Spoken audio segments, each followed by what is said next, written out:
Acheter un bien sans apport, c'est facile en fait. On nous a toujours dit le contraire. Et pourtant, après avoir moi-même acheté mon premier bien immobilier il y a une dizaine d'années et construit un patrimoine immobilier qui aujourd'hui est évalué à plus de 6 millions d'euros et qui me rapporte désormais plus de 40 000 euros tous les mois. Alors si tu n'as pas d'argent de côté ou très peu et que tu souhaites toi aussi investir en immobilier, reste bien jusqu'à la fin de cette vidéo car ce que je vais te révéler va te permettre d'acheter ton premier bien immobilier sans apport et de façon bien plus facile que ce que tu peux l'imaginer. Alors tout d'abord, il faut qu'on comprenne pourquoi est-ce que les banques exigent un apport et pourquoi est-ce qu'on doit apporter quelque chose pour bénéficier d'un achat immobilier.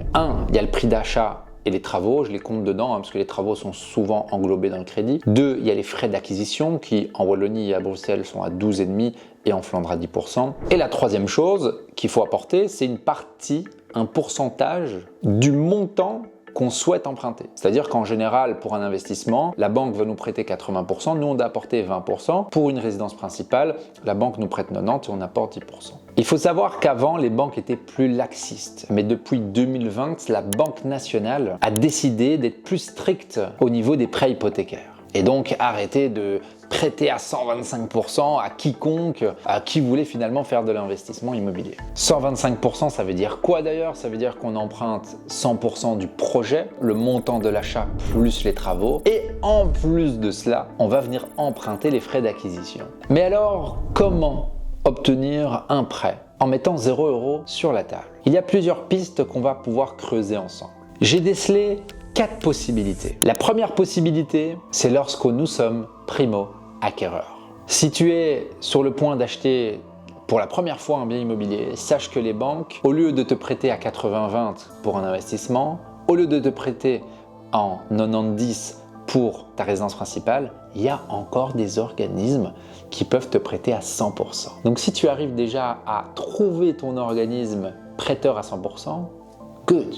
Ensuite, il va falloir savoir comment tu peux faire financer tes frais d'acquisition et les frais de notaire. Et là, c'est plutôt une question de voir qu'est-ce qu'on a comme levier. Parce que si tu ne veux pas mettre d'argent sur la table, peut-être que tu as un levier immobilier ou mobilier dans ta situation qui permet de couvrir ce montant d'argent. Et finalement, on a besoin uniquement de 15% du montant. Mais quand on est primo-acquéreur, on a des abattements. Ça veut dire que ça devient même plus 15%, ça devient une diminution et peut-être que pour 5-10 000 euros, en fait, tu as l'accès au projet. Alors si tu n'as pas ces 5, 10, voire 15 000 euros maximum, là, la question devient comment est-ce que je peux couvrir ces 5 à 15 000 euros avec quelque chose d'autre. Je vous donne un exemple concret. Dernièrement, on a une jeune médecin qui avait pris un plan INAMI, qui s'est lancée dans son premier projet d'investissement. Elle a utilisé son plan INAMI pour faire ce levier. Relativement intéressant. Si vous êtes d'ailleurs médecin ou que vous êtes indépendant, que vous avez de l'EIP, de la PLCI, sachez que ces produits immobiliers peuvent vous permettre de soulever du crédit. Il faut juste savoir dans quel organisme le faire, etc. Donc première possibilité, être primo-acquéreur. La deuxième possibilité, c'est ce qu'on appelle le prêt Family. Je ne le connaissais pas, je dois vous avouer que j'ai fait mes recherches pour cette vidéo et il se trouve que c'est assez intéressant. Dans certaines situations, je développe. Le prêt Family dit quoi? Que parents et enfants peuvent faire du coup une acquisition. Ce serait l'enfant qui va être donc propriétaire du projet parce que c'est lui qui à la base veut acheter. Mais ce qui va se passer, c'est que lui il va pouvoir financer 90 ou 100% du projet avec sa situation à lui. Et s'il veut arriver à tout faire financer, le prêt Family dit quoi? Les parents peuvent faire un prêt personnel pour couvrir le restant pour son enfant. Un prêt personnel, c'est pas très avantageux si les parents veulent continuer à se développer et à faire de la dette. Par contre, imaginez que vos parents ont un certain âge, ils n'ont plus envie de développer un parc immobilier ou de faire des crédits autres et qui sont OK de prendre un petit prêt personnel pour vous donner un coup de pouce et qu'ils ont les finances évidemment pour pouvoir rembourser ce prêt personnel, alors magnifique, on a le meilleur des deux mondes, on ne met rien sur la table et on a l'accès au crédit. Il va falloir juste se dire comment est-ce que les parents vont rembourser ce prêt. S'ils ont de l'argent, good.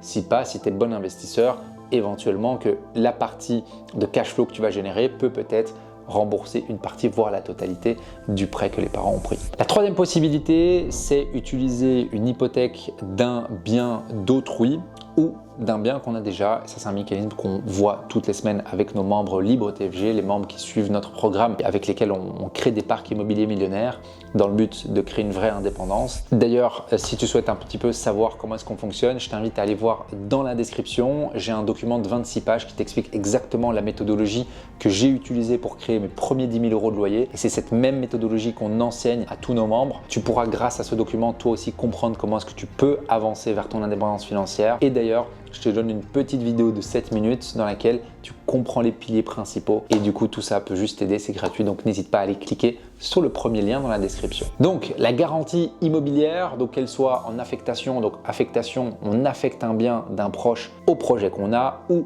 une garantie immobilière d'un bien que nous avons à nous pour un projet à nous. Ça, c'est évidemment une belle possibilité de faire un crédit à 125% et donc de ne pas mettre d'apport, parce qu'il va falloir être très bon à calculer la valeur en hypothèque qu'on va pouvoir allouer au projet et partir de la valeur, ne pas partir du projet. Très souvent, on dit « Ah ouais, j'ai un projet de 350 000 euros, c'est top, mets la maison en garantie, maman. » Ok, cool.